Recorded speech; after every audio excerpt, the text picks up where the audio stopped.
Medina শরীফের মাটি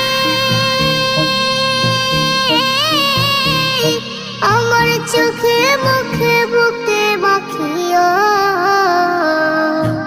এমন পবিত্র মাটি, এমন পবিত্র মাটি আমার নবীর রওজায়। তোমরা যদি যাও গো মদিনায়, তোমরা যদি যাও গো মদিনায়, ইয়া রাসূলুল্লাহ ইয়া হাবিবাল্লাহ, ইয়া রাসূলুল্লাহ ইয়া হাবিবাল্লাহ।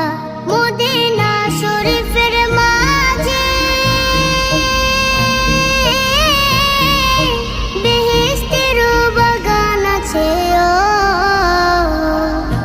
সেই বাগানে শুয়ে আছেন, সেই বাগানে শুয়ে আছেন প্যারা নবী মুস্তাফা।